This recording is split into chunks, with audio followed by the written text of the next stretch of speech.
दोस्तों मैं बताना चाहूँगी भीम आर्मी, ये मान के चलो चंद्रशेखर रावण इसका चीफ है और ये दलितों की पार्टी है। ठीक है, आपको बताना चाहूँगी मुजफ्फरनगर में एक इंटर कॉलेज में 50 लाख लोगों की सीटिंग की गई है। ठीक है, वहाँ पे बुलाया गया है दलितों को, अनुसूचित जातियों को।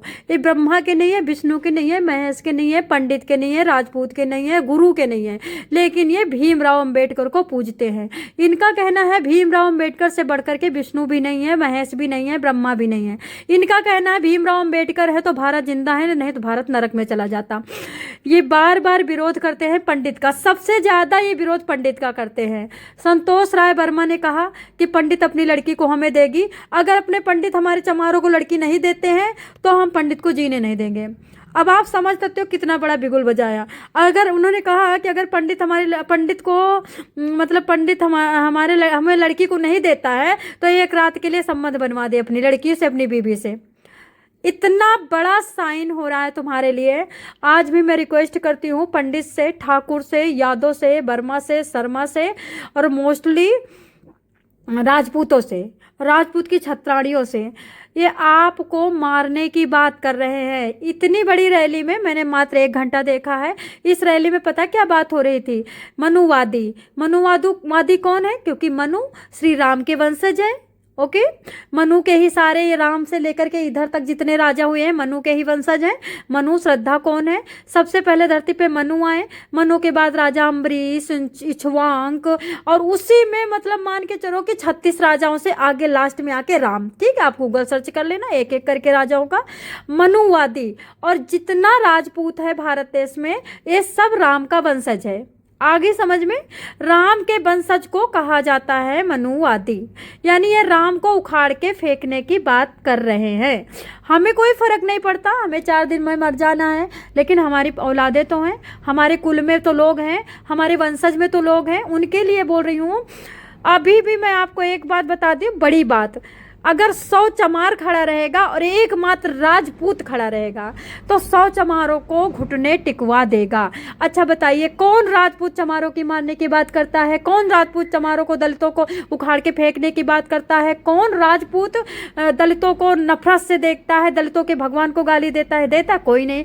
लेकिन आज दलित इतना मतलब अनपढ़ है, गंवार है, इनको पैसा और भीम के अलावा कुछ दिखाई नहीं देता। अगर गीता पढ़ते, रामायण पढ़ते, शास्त्र पढ़ते तो इनके अंदर नफरत नहीं बढ़ती। आपको सच बता रही हूँ, जो तुलसीदास ने कहा था, धोल गंवार सूत नारी सकल ताड़ने के अधिकारी। मुझे आज वो चौपाई याद आ रही है। पहले तो मुझे बुरी लगती थी, आज मुझे लगती है वो चौपाई कितनी अच्छी थी। उस चौपाई में कहीं भी झूठ नहीं था, उस चौपाई में एक चीज सच थी, वो चौपाई सही बनी थी।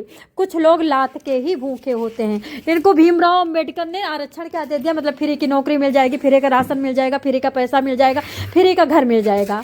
भीमराव अंबेडकर ने इनको कानों पे चढ़ा दिया और नाकों पे चढ़ा दिया, यानी सर पे चढ़ा दिया। ठीक है, भीमराव अंबेडकर ने इनको फ्री का क्या दे दिया? हम तो कहते फ्री का तुम जितना ले रहे हो, अगर इससे आधा भी राजपूतों को फ्री का मिलेगा ना, तुम दिखाई नहीं देते। लेकिन उन राजपूतों को कोई फर्क ही नहीं पड़ रहा है, पंडितों को कोई फर्क ही नहीं पड़ रहा है कि तुमको फ्री का मिल रहा है, कि तुमको क्या मिल रहा है, और बिल्कुल आराम से वे लोग रह रहे हैं। लेकिन तुम जहां जाते हो राजपूत को उखाड़ने की बात करते हो, पंडित को उखाड़ने की बात करते हो, पंडित को मारने की बात करते हो, यहाँ तक कि तुम राजपूत और पंडितों की लड़कियों के साथ सोने की बात करते हो। तो अभी मैं 100 की सीधी एक बात, ये क्या करते हैं नीच, क्या नहीं करते हैं गिरे हुए, ये कितने घटिया हैं, आप सब देख रहे हो। इनको मुसलमान बड़ा प्यारा है, ठीक है, लेकिन इनको नफरत है तो सिर्फ और सिर्फ पंडित से, राजपूत से। पंडित से नफरत करने वाला ये जाति ना कभी सुखी रहा है ना कभी सुखी रहेगा। मेरी कहावत सुन लो, मैं आपको आंख बंद करके बता रही हूँ कि ये नीच थे, नीच रहेंगे। इनको कूड़े में भी अच्छा लगता है, क्योंकि इनको हल्का सा भीमराव अंबेडकर को, मैं तो भीमराव अंबेडकर का मन कहता है कितनी गाली दूं कि मतलब आप अपना नरक में जा रहे हो भीमराव अंबेडकर जी। आपने तो अच्छा से सोचा, क्योंकि आप विदेश से पढ़ के आए थे, तो आपकी बुद्धि जो थी वो विदेशी थी, अच्छी थी, सबका साथ सबका विकास था। मोदी जी, योगी जी की तरह कभी भी मोदी जी बात करते हैं तो मुस्लिम की भी बात करते हैं, कांग्रेस की बात करते हैं, दलित की बात करते हैं। पंडित ठाकुर की तो क्या करेंगे वो? पंडित ठाकुर तो खुद उनको सहयोग कर रहा है, ठीक है। और उसके बाद लेकिन कभी भी देखना, ये चंद्रशेखर आजाद जब बात करेगा तो पंडितों को मारने की बात करता है। पंडितों को नीचा दिखाने की बात करता है, पंडितों को जड़ से उखाड़ के फेंक करके उनकी लड़कियों के साथ सोने की बात करता है, पंडितों को मार करके उनकी बीवियों के साथ सोने की बात करता है। अब कहाँ से चंद्रशेखर अच्छा है बताइए?